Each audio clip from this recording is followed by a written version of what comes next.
This episode of Stated Clearly was made possible through generous donations by Bird and Moon Comics, Proof Avenue, and contributions from individual viewers like you.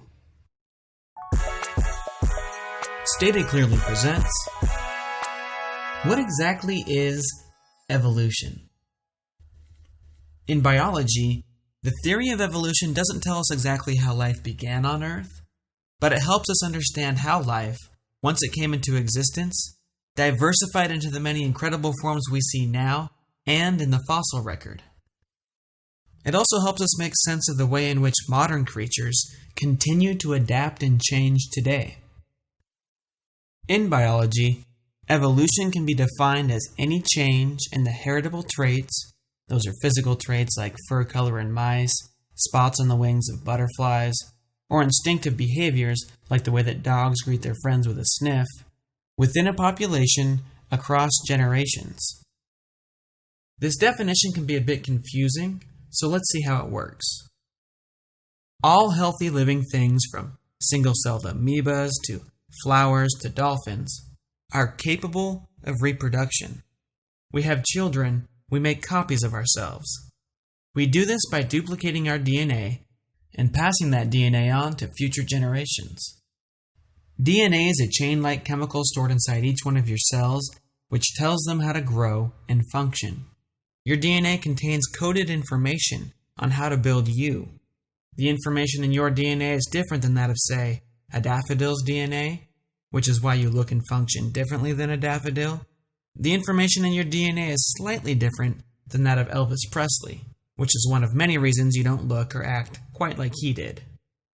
Single-celled amoebas and other simple creatures reproduce by copying their DNA inside their guts, moving both copies to either side of their body, splitting in two right down the middle, and then growing back to full size. If all goes well, the two new amoebas will be exact copies of each other, but in nature, things aren't always perfect. When DNA is being copied, errors can occur which modify the DNA code. This is what we call a DNA mutation. These mutations, which happen completely on accident and randomly to any part of a DNA strand, can produce variation in the body shape and function of the creature who inherits the modified DNA. In this case, our new little friend has an arm that stretches extra long. If he survives long enough to grow and reproduce, that extra stretchy arm, which is now coded for in his DNA, will be passed on to his children. Evolution.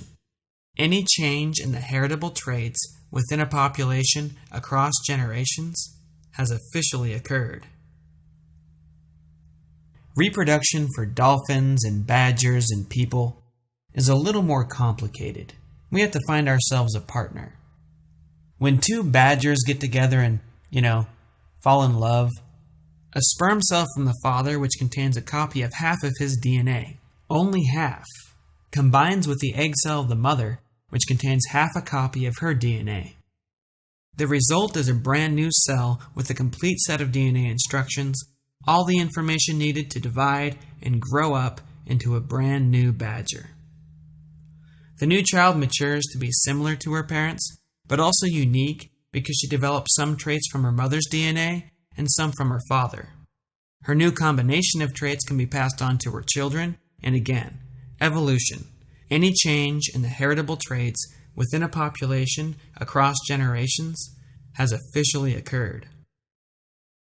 Besides a unique recombination of her parents' traits, she might also have developed some completely new traits of her own due to DNA mutations. Maybe extra hairy ears, for example. If she survives long enough to have kids, her DNA will combine with the DNA of her partner, and she'll pass on those extra hairy ears to at least some of her children. Again, evolution has officially occurred. So there you have it. Evolution is really pretty simple. Scientists and normal folks everywhere witness evolution happening all the time. Small changes like the ones we've seen here can add up over multiple generations to create dramatic changes. If you were to go back in time just a few thousand years, you'd find that all dogs, for example, originally evolved from an ancestral group of gray wolves. The evolution of those wolves from generation to generation, was guided by humans. People were selecting wolves with the traits they liked, letting them breed, and then only keeping the puppies with the most desirable traits. As time went on, different breeders preferred dogs with different features. Some selected for large size, some for small size, some for brains, others for brawn. Today, wolves have branched out into hundreds of breeds, very few of which look and behave much like their ancestors. A massive amount of observable evidence from many different fields such as genetics, chemistry, paleontology, and mathematics overwhelmingly suggests that just like all dogs share a common ancestor, all living things, me, you, pufferfish, banana trees, if you go back far enough, also share a common ancestor. We are literally related.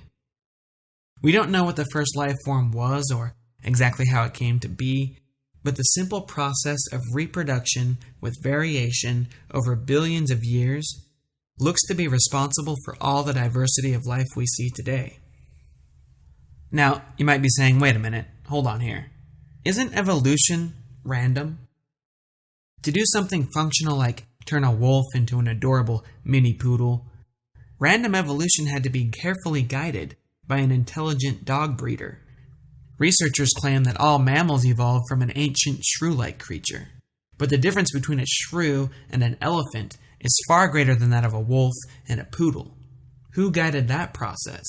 Who was the breeder? In the mid-1800s, two men, Charles Darwin and Alfred Russel Wallace, independently discovered that a breeder is not necessarily needed. There is another force capable of guiding random evolution to produce order and complex function. They called it natural selection, which happens to be the entire topic of our next video. But before you move on, let's recap what we've learned so far. Biological evolution is any change in the heritable traits within a population across generations. All healthy living things can make copies of themselves, but they do so imperfectly. Small variations can add up over generations to create dramatic differences in the body form and function of living creatures. Evidence overwhelmingly suggests that all life on Earth is related. So remember, next time you invite family and friends over for a holiday feast, you're actually just inviting family. That includes the turkey and the pumpkin in the pumpkin pie. I'm John Perry, and that's evolution stated clearly.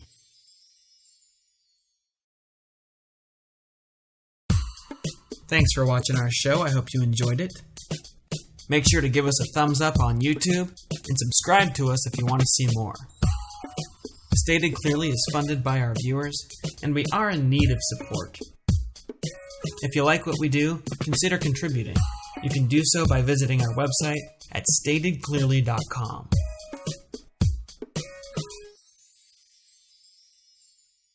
This episode was made possible by viewer contributions and by generous donations from Bird and Moon Comics and Proof Avenue. Make sure to check out Bird and Moon's awesome biology comic strips and posters at birdandmoon.com, and check out the musical talent of AD at proofavenue.com. Until next time, stay curious.